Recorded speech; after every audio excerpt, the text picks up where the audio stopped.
Yes, ek wil vanoggend bietjie gedeel oor die verrassings van God. Nou wie van julle ken die Engelse uitdrukking wat sê the suddenlies of God? Het iemand al van dit gehoor? Het iemand al dit al in die Bybel raak gelees dat die Here sê and suddenly en skielik kom daar 'n rukwind of skielik dit of skielik dat? Wie van julle het al gesien dat God skielike ding sal doen, kan doen? Wie van julle weet dat Josef was mismoedig en negatief en hy het na alles gekyk en hy het in die tronk gesit en die volgende oomblik skielik toe draai sy omstandighede en die volgende dag toe sy sommer tweede in bevel van Egipte gewees. En vanoggend die Bybel praat nou altyd en ek kon daar altyd op Bybelskool ingedrul gewees van die Bybel. Paulus sê 'n diens is daar, hy sê vir 3 redes: vir stigting, met ander woorde toerusting, opbouing, en dis hoekom ons klem lê op lering, hoekom dit vir ons belangrik is, en tweedens sê hy troosting, en derdens sê hy bemoediging. Het julle dit al gelees? Stigting, troosting en bemoediging. Sê dit gou saam met my, dan kry julle so Bybelskool les.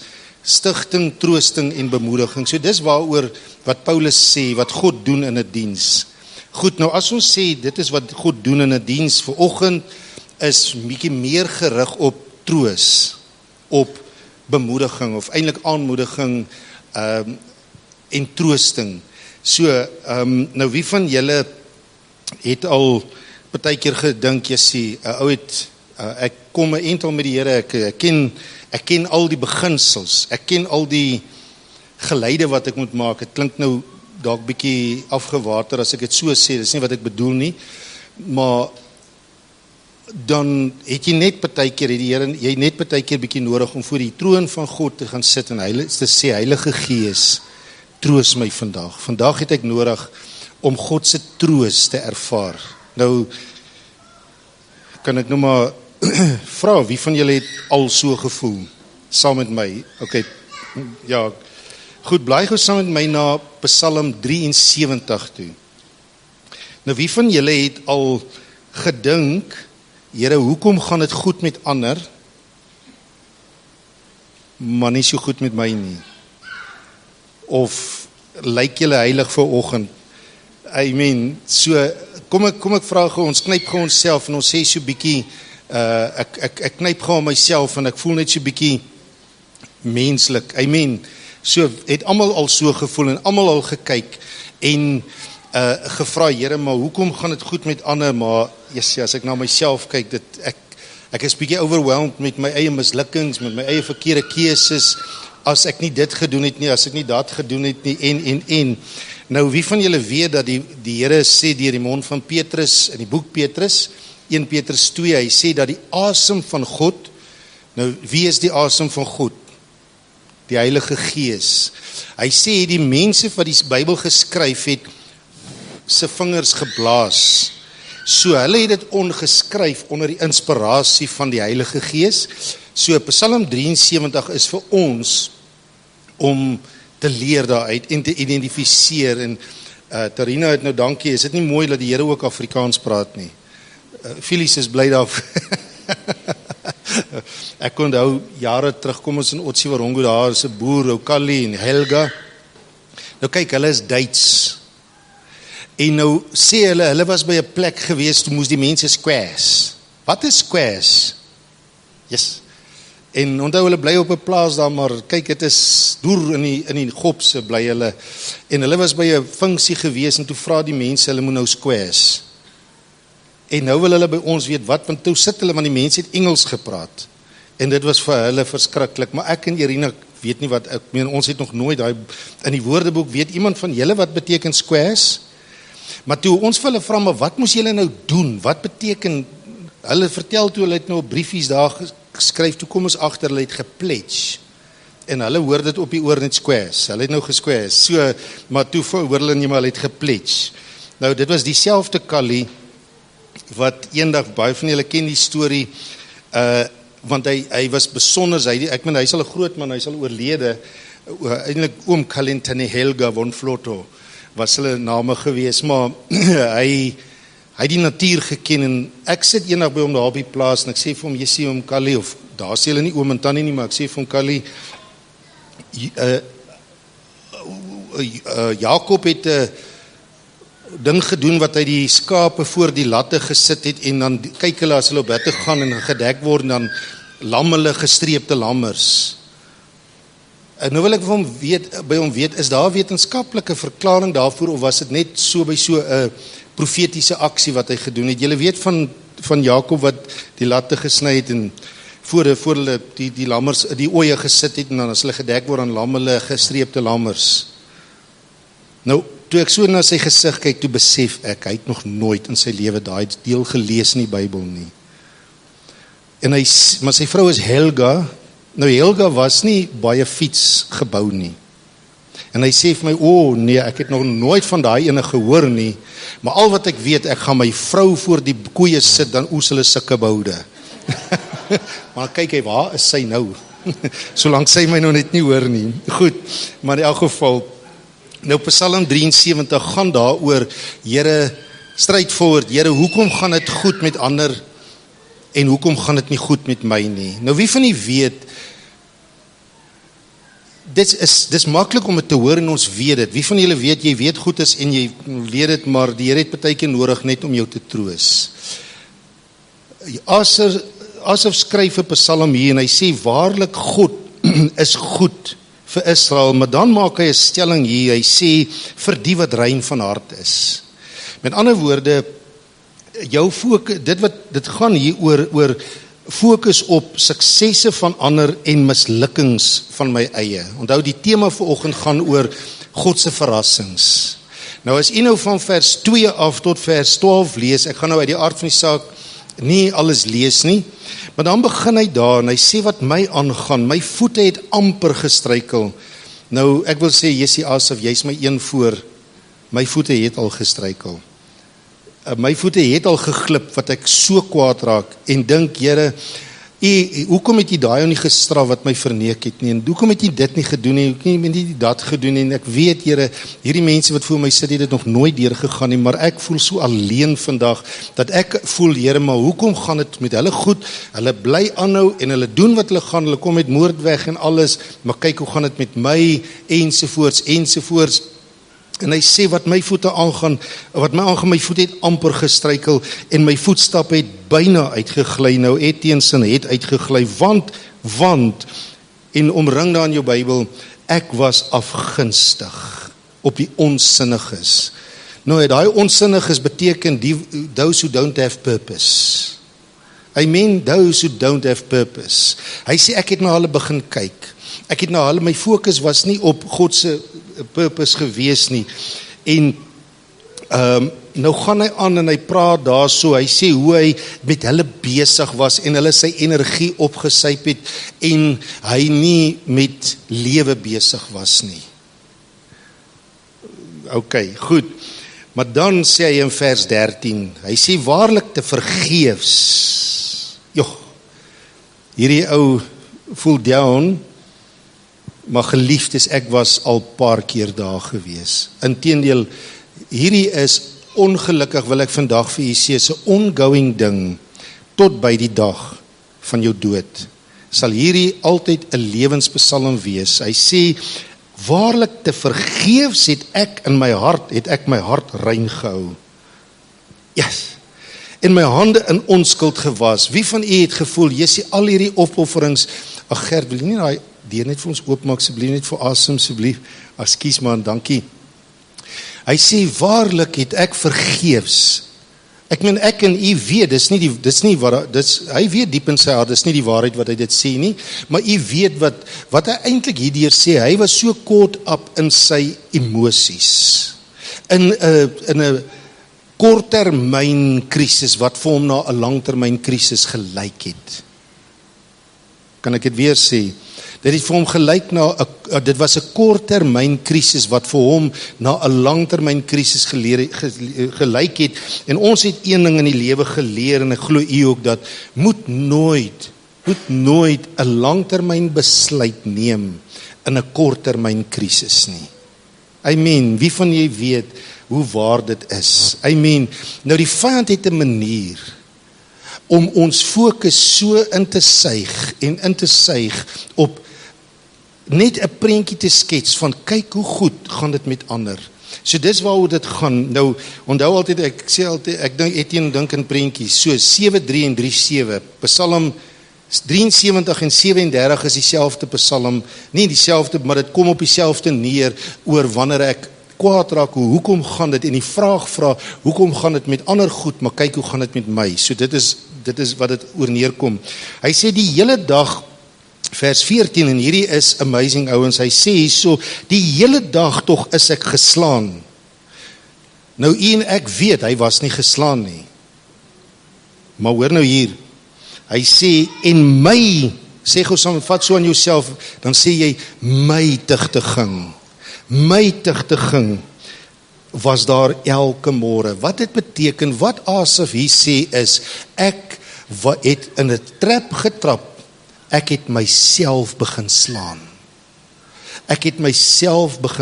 Nou ouens, ou Doom het altyd die uitdrukking gehad wat gesê het, lyk nou maar heilig. Maar wie van u was al in 'n situasie dat hierdie situasie vir jou so reël geraak het dat ek myself begin slaan?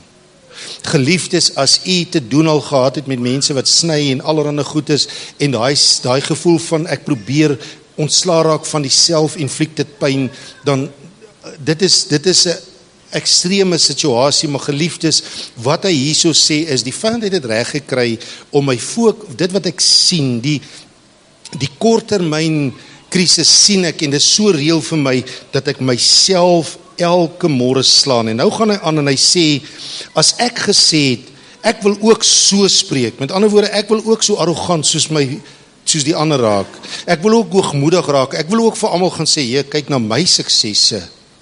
Nou is dit nie maar dalk wat mense baie keer doen, om die fokus uit 'n kompensering te sê, daar was 'n kosbare mense in Walvis in die gemeente. Nou ek gaan nou nie in die name noem nie, maar die vrou het in haar vroeëre lewe het sy 'n kind by iemand gekry, en die iemand het nie verantwoordelikheid daaroor aanvaar nie, en so is die kleintjie gebore, en die arme kleintjie groei op, en hy groei op, en later die kindjie het nie 'n pa nie. En eendag toe speel die kindjie wat nou groot geraak het, by die kleuterskool, maar hulle is nou Engels, en al die kinders by die kleuterskool praat oor hulle pa en hulle dad. En hierdie arme seentjie, hy probeer toe nou inwees, en hy sê, you know, my dad also wanted to marry my mom, but he forgot. Goed, so dit was, maar ek meen ten minste het hy gekompenseer, maar wat hy so sê, as ek gesê het, ek wil ook, met ander woorde, ek wil ook my beginsels laat vaar, ek wil ook so spreek, dan sou ek ontrou gewees het aan die geslag van u kinders. Nou geliefdes, my kosbare moeder is verlede jaar oorlede, en almal meeste van die ken, weet ook dat ek groot geraak het in 'n huis waar alkohol ensovoorts, dit was nie altyd nice, ek weet, of kan ek sê, dit was partykeer nice, so hier en daar, veral as die WP die Karriebeker gewen het, en my pa was in 'n goeie mood, dan was dit lekker geweest, maar my ma het 'n prominente rol gespeel om my by Jesus te bring, en toe ek 15 jaar oud was, het ek by Jesus uitgekom, en ek onthou een aand in standaard 9, toe ek standaard 9 was, en ek dink ek het dit al vertel voorheen, en ek sê dit vandag met alle respek, maar ek onthou net, hoe my ma gehuil het een aand, en uit mismoedigheid, en uit teleurstelling op teleurstelling uit, en sy daar die Bybel so op die bed gesit het en gesê, ek glo nie meer, daar is 'n God nie. Vanuit haar mismoedigheid uit. En ek onthou net, dat ek wat daar was, wat die effek, wat het op my was, wat Etienne is, toe ek dit moes luister, en in 'n oomblik toe resound 'n klomp goed in my gemoed, wat sê, my mammy is die ene wat my van Jesus vertel het, nou sê mammy, daar's nie meer 'n God nie, of mammy glo nie meer in 'n God nie, maar dis wat hy hierso sê, dan sou ek ontrou gewees het, aan die kinders, aan die ander kinders. Met ander woorde, dit het 'n ripple effek. Dit wat ek my besluit het 'n ripple effek. Maar kom ons kom nou na die punt toe, teen vers 16 sê, toe het ek nagedink, hoor nou mooi, hy sê, toe het ek nagedink en mag die Here vandag vir jou 'n openbaring gee van die kosbare van hierdie woorde. Hy sê, toe het ek nagedink om dit te verstaan, maar dit was moeite in my oë. Met ander woorde, hy het gesê daar, jy kan net skryf, die Here praat in Afrikaans en hy sê, Icona. As jy verstaan wat ek bedoel, hy kon nie. Hy kon dit nie verstaan nie, hy het dit probeer dink en dink en dink. Hoor nou mooi, hy het dit probeer dink op sy eie manier en geliefdes, hy kon nie 'n antwoord kry. Hoe om hierdie ding in die regte vakkie of te sit in sy gemoed nie, hy het dit nie reg gekry nie. Maar Andre het nou die woord gebruik, maar, en dank die Here vir 'n woordjie maar, of vers 17 sê totdat, nou met ander woorde, dit dui op 'n teenstelling, stem jy saam?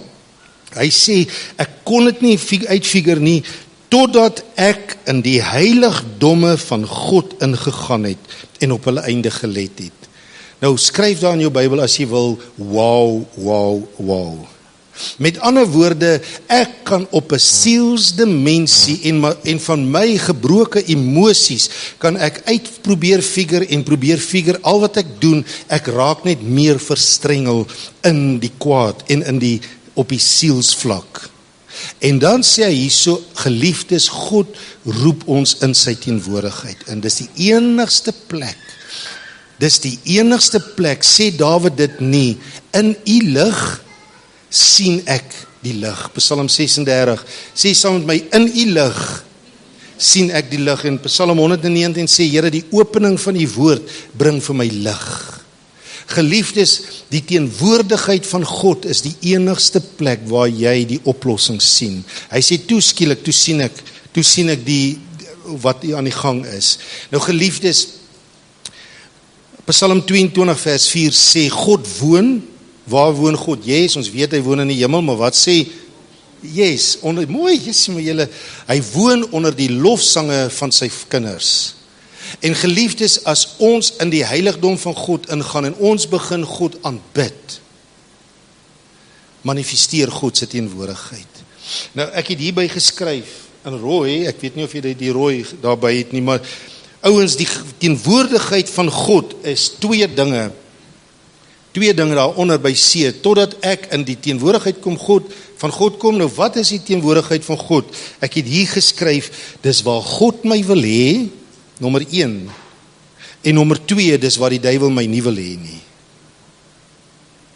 En as net hierdie strydvoorwoord, en ek weet dit klink maklik, dit klink na 'n strydvoorwoord ding, maar ouens, as ons die grootsheid van dit besef, dis die vyand wat jou op 'n sielsvlak wil hou die hele tyd, en ek gaan nie verstaan wat met my gebeur, totdat ek in die heiligdom van God ingaan. Dawid het nie verniet gesê, Touda. Nou daai woordjie Touda, as ons dit in die Afrikaans vertaal, beteken dit, loof die Here o my siel. Wat beteken, loof die Here as ek nie nou so voel nie. Dis daai tyd wat ek myself moet dissiplineer om God te loof, want as ek God loof, dan kom sy teenwoordigheid. Dis 'n lewensbeginsel wat God ons gegee het. As ek God loof, hy woon onder my lofsange, dan begin ek sy heiligdom beleef, en in sy heiligdom sien ek die lig. In sy heiligdom begin dinge vir my te verander. In sy heiligdom draai my emosies. Amen. Nou, kom ons blaai, ons het vroeër in die jaar na Sagaria 3, dis die tweede laaste boek in die Ou Testament. Ek het 'n nuwe Bybel, so dit is nog, sy blaaie is nog vars hierso, so ek kan hom nou nog nie so gooi nie.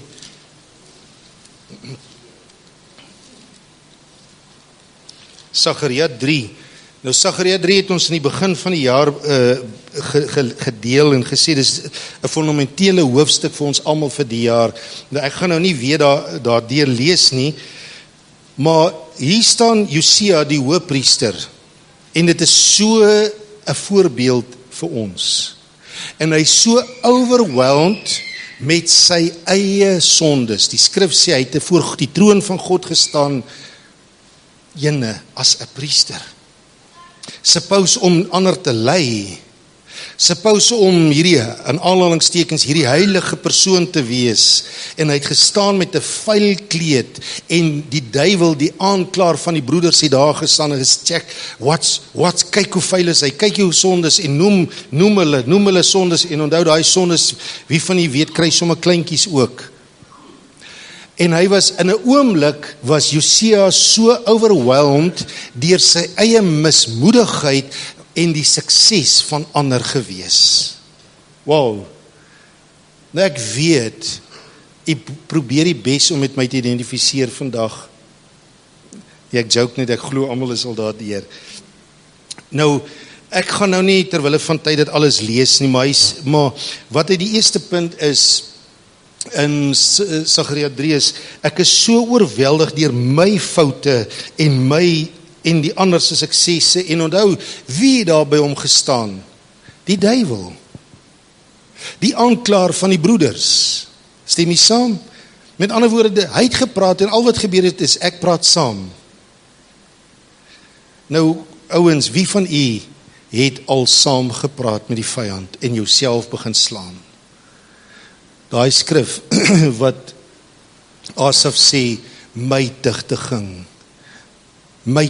ek onthou toe ek net by die Here uitgekom het, ek was 15 jaar oud, toe kom prediker, en dit was Bani Barnard gewees, hy daar by ons kerk kom preek, en hy vertel nog van die vrou wat die dag na hom toe kom, en hy sê, bid vir my, sy sê vir hom, pastoor, bid vir my, dat God my siekte van my al wegneem.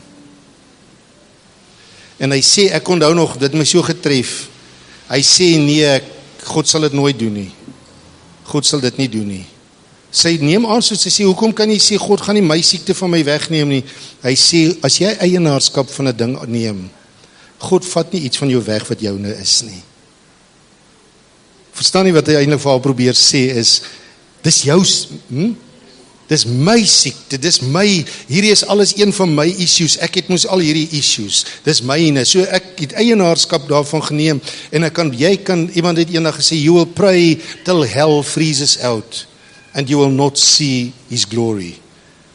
Jy sal nie die genesing vind nie, want solank dit jou tigtiging is, solank dit jou eiendom is, God is 'n gentleman, en hy vat nie dit van jou nie, maar as ek begin so maak en sê, soos 'n kat, ek soek nie hierdie goedes in my lewe nie, amen, dan begin God werk, amen, goed, so hy was, en onthou vanoggend gaan oor verrassings. Asaf was verras, want hy sukkel die hele tyd, en die oomblik toe hy in God se teenwoordigheid ingaan, toe sy verras om te sien, maar daar is 'n einde aan hulle werke, en die Here draai die dinge vir my. Is dit nie wat Habakuk beleef het? Hy sien net die negatiewe, en die Here het vir hom al hierdie mooi goed gesê, maar hy sien net die negatiewe. Die skrif sê, totdat ek in die wagtoring opgeklim het, en toe kyk ek vanuit God se teenwoordigheid, verby die nou, verby die present krisisse, die teenwoordige krisisse, en toe sien hy die einde van die vyand, en toe sien hy wat die Here bedoel, en toe sê hy, op grond van dit, al sou die vye boom nie bot nie, en al sou daar die olyfoos misluk, en die krale sonder beeste wees, nogtans sal ek in die Here jubel, sê hy, want hy het iets groters gesien, in die lig van God. Nou ouens, maar die Here kom, en toe al hierdie goed is nou gebeur het, toe sê vers 4, sê, daarop het hy, Jesus, die engel van die Here, wat in die Ou Testament was Jesus, die engel van die Here, daarop het hy, Jesus, aangehef en gesê aan die wat voor hom staan, neem die vuil klere van hom weg. Toe sê hy vir hom, kyk, nou geliefdes, het jy net eendag gesê, lang terug, vraag vir my vrou, as ons die lewe en die briewe van Paulus gaan bestudeer, is daar een gemeenskaplike woord, wat soos 'n goue draad deur al sy briewe is, en dit is, wie van die weet? Mekaar, jy het mooi geluister, mekaar. As ons die 4 evangelies kyk, dan is daar een common woord wat in almal voorkom en dit is kom kyk. Sê gou saam met my, kom kyk. Ouens, onthou in die boek Openbaring praat hy van daai lewende wesens en hy vier, alles van die vier en dan sê hy die arend na hom toe gekom of die perd of die alles na hom toe gekom en dan kom hulle dan sê hulle vir hom, wat sê hulle vir hom? Onthou ouens, die vier, die arend, die leeu, die arend, die os, die mens en die leeu, dit is alles, daai in die Openbaring, dit is simboliek, is nie fisiese goed nie, dit is simboliek van die vier evangelies, na die vier windstreke van die aarde, en elke keer het hulle na Johannes gekom, dan sê hulle vir hom, wat het hulle vir hom gesê?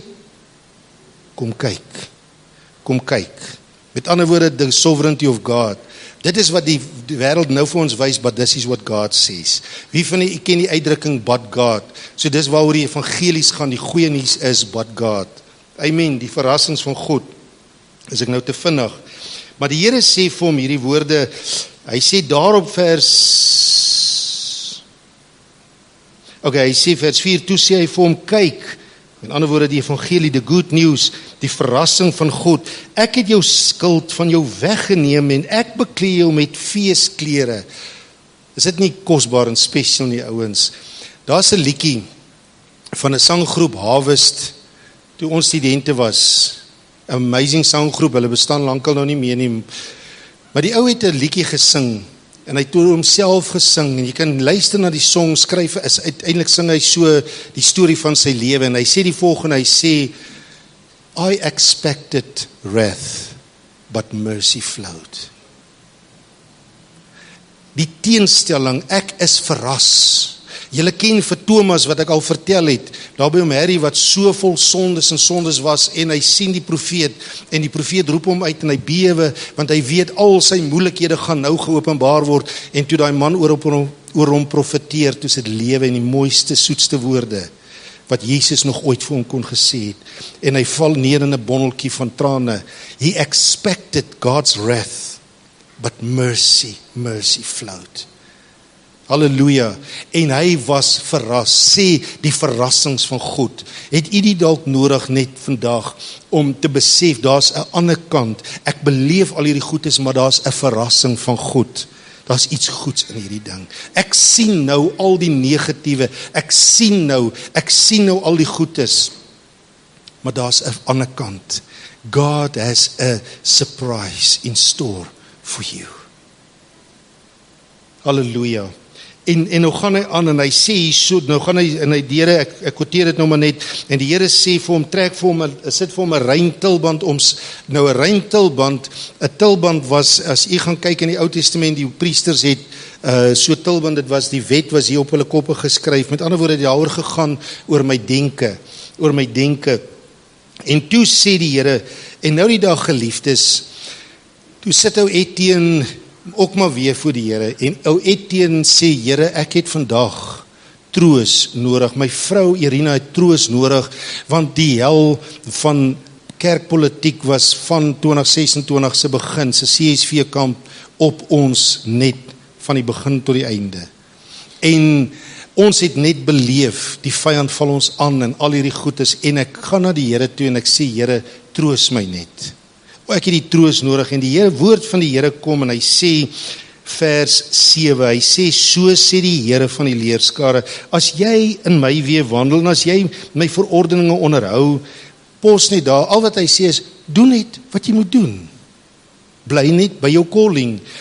Prediker 10 vers 4 sê, as die leeu teen jou opkom, om jou te verslind, hy sê, verlaat nie jou pos nie, want 'n bedaardheid voorkom groot foute. So doen net, bly net doen wat jy moet doen. Hou aan waarmee jy besig is. Dis die trooswoord, want hy sê, wat dan sal gebeur, waar is hy? Hy sê, dan sal jy my huis bestuur, sowel as my voorhoewe bewaak, en dan sê hy, ek sal jou vrye toegang verleen onder diegene wat hier staan. Met ander woorde, ek het vir jou oop deur gegee, doen net wat jy moet doen, en dit wat jy die Here nou voor vertrou, en dit waarmee jy met God besig is, en wat jy doen, bly net, moenie 'n langtermyn besluit neem in 'n korttermyn krisis nie. Amen. Nou, Hy sê dan gaan die Here jou aanwend. Ekskuus man. En en dan sê hy sal jou 'n oop deur gee vir jou vriende. Nou gaan hy aan hierso en hy sê hierdie woorde, vers 8. Luister tog. Met ander woorde, kom kyk. Die woord evangelie beteken goeie nuus. Luister, daar's 'n teenstelling wat God mee besig is vir jou. Hy het vir jou 'n boodskap en hy sê hierso, o Josia, en wil jy nie jou eie naam sommer daar skryf? Luister tog o Wouter, luister tog o Corneille, o Filies, elkeen van julle luister. Hy sê hierso, jy wat die hoëpriester is, met ander woorde dit wie jy is, jy en jou vriende wat voor jou sit, ja, wondertekens is hulle. God het vir jou mense om jou gegee, en die Here sê hulle is wondertekens. Nou ek het eendag 'n tyd terug, lank terug in my lewe, het ek eendag toe lees ek in die Etienne vertaling. Toe sien ek daar staan, they are also stories of grace. Stories of grace. Elkeen van u het 'n storie om te vertel. Weet jy wat is vir jou Etienne die kosbaarste is? Ons op 'n Sondag hier aanbid. En dan sien ek ken die meeste van hierdie storie.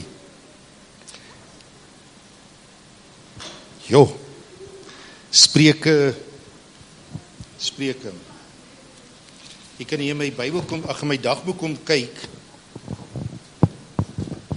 En sien u daar staan Spreuke 27 vers 23 sê, gee ag op die skape, en die Engels sê walk among the sheep. Walk among the sheep, wat beteken ons is deel van mekaar, ons ken mekaar se omstandighede, ons ken mekaar se lewens.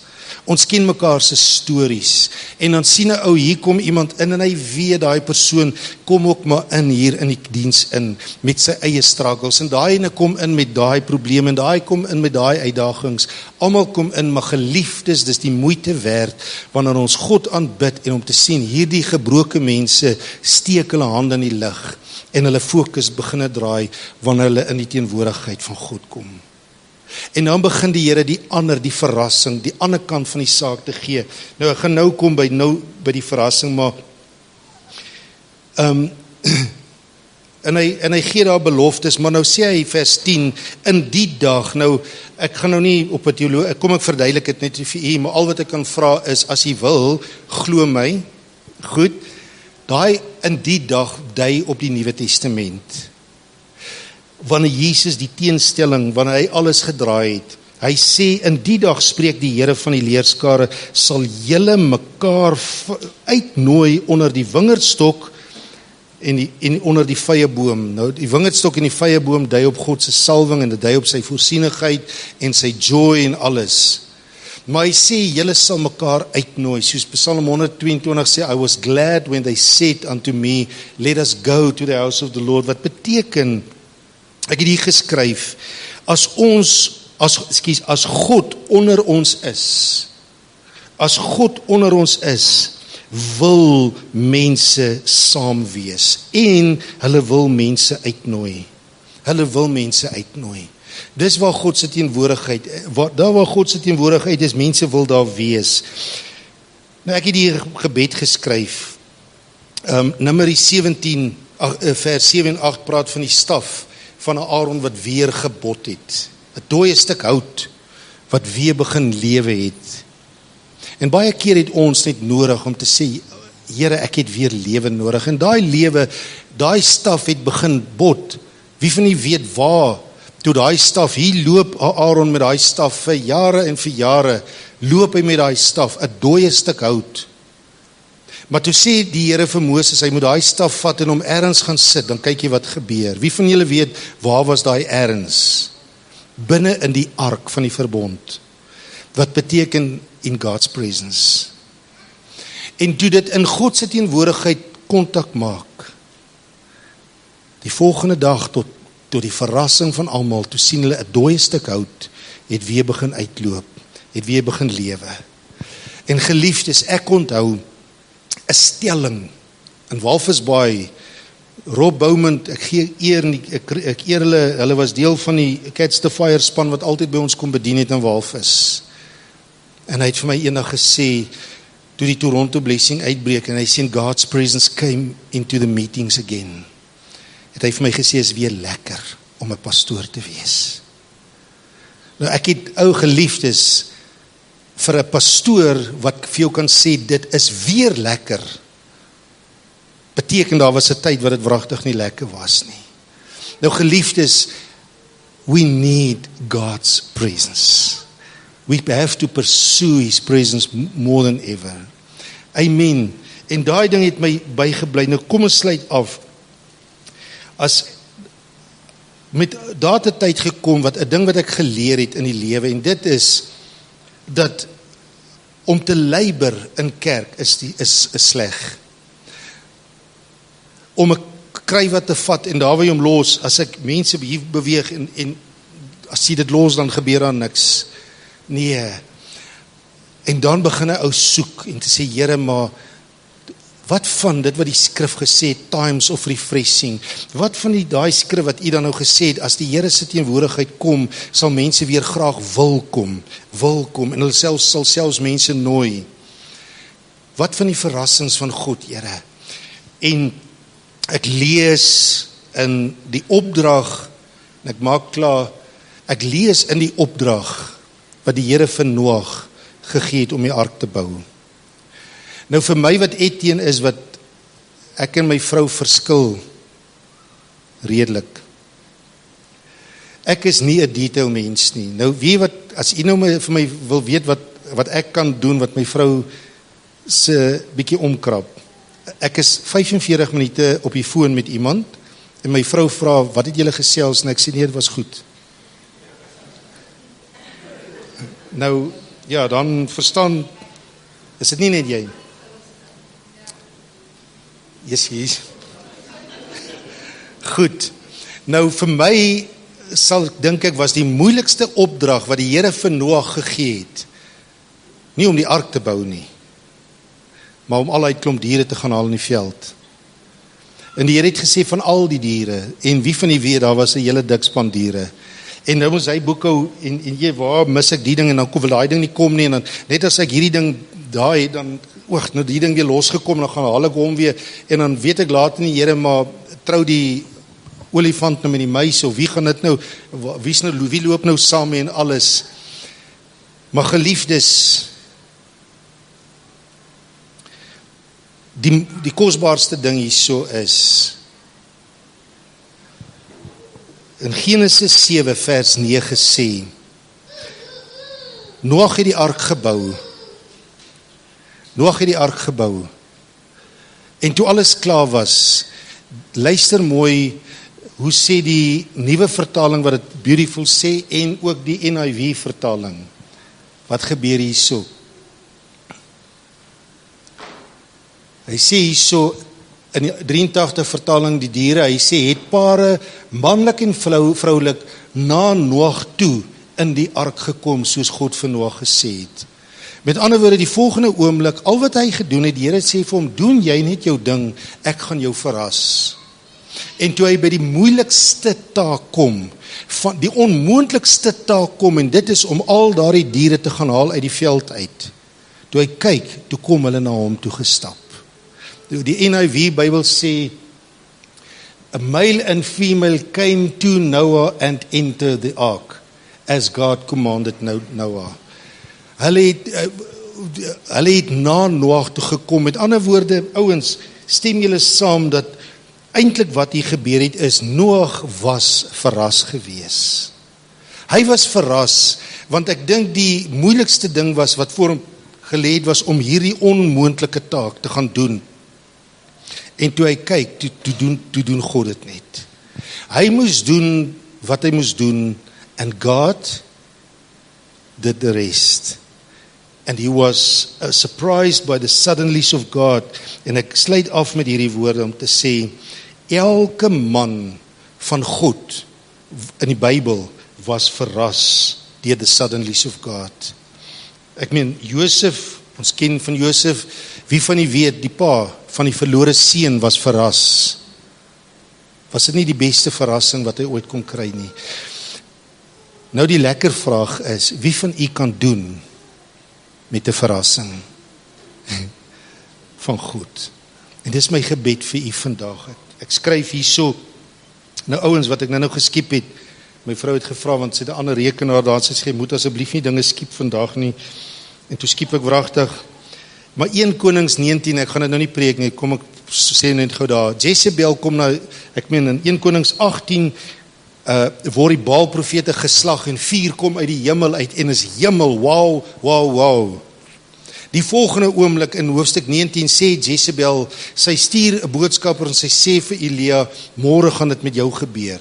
Hy hoor dit, maar in 1 Konings 19 vers 3 sê toe Elia dit sien, toe hol hy weg. Ek meen, een oomblik is hy hierdie dapper man van God. Ons ken die storie, en die volgende oomblik, hy sê nie, die skrif sê nie toe hy dit hoor, toe hy die boodskap hoor nie, maar toe hy die boodskap sien. Kan u 'n woord sien? Nee, maar dat het klaar 'n prentjie, dat het klaar reality in sy kop geword, toe hardloop hy weg. Wow. Nou my vraag is, sien ons Jezebel, of wat Jezebel doen en gee op, en antwoord soos wat Asaf gesê het, dis nie die moeite werd om my hart rein te hou nie. Dis nie die moeite werd om so lank op die Here te vertrou nie, soos Mami gesê het, ek glo nie meer daar's 'n God nie. Of sien ons wat God doen en nooi ander om saam te kom.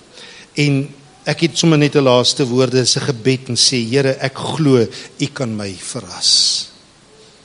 En ek wil dit vir u bid vandag, en ek wil eintlik hê ons moet vir mekaar bid. Is dit alright, is so, maar wie van u, yes, kan sê, wil sê vandag, Here, ek wil kies om te glo dat daar 'n teenstelling is in hierdie huidige krisis wat ek beleef. Amen. So ek wil sommer net 'n kort gebed doen, en dan as dit okay is, wil ek sommer net vra, kom ons, is dit alright, is ons sommer net vir mekaar bid vandag. En ek wil nou eintlik so ongeskik wees om te vra dat ons nie mans en vrouens vir mekaar, egpare vir mekaar bid nie, maar as julle in egpare is, draai sommer egpare na mekaar toe, maar laat ons net bietjie mekaar, laat ons net bietjie kerk wees en vir mekaar bid vandag. Amen. Halleluja. Here, dankie dat you are the God of suddenlies. You are the God of suddenlies. En Here, ek bid vandag dat die verrassinge van God ons harte sal troos en bemoedig vandag. Ek bid, Here, dat daar 'n stukkie hoop sal kom vandag. En dat elke boeta en sissa in hierdie oomblik, in die teenwoordigheid van God net kom. En daar net lig kom. Here, toe ek vanoggend bid, toe kom die woorde in my hart, en ek wil dit bid saam met almal vandag, dat almal hier uitstap tevrede. Dat daar 'n stukkie tevredenheid, 'n stukkie, yes Lord. Dis miskien dalk nog nie die einde nie, maar yes Lord, ek is verras. Ek is verras. En ek bid dit vandag, Here, dat u, soos wat u dit vir Noag gedoen het, en Jeremy Sin het eendag gesê, God did it all by himself. God did it all by himself. Ek is verras. Ek is verras. En ek wil bid, Here, dat dit wat 'n moeilike taak is vir ons, dat ons in geloof ons oë sal opslaan en sal sien hoe die diere van die veld na ons toe kom. En ons net sal sê, wow, Here, you are an extraordinary God. Halleluja. In Jesus' naam.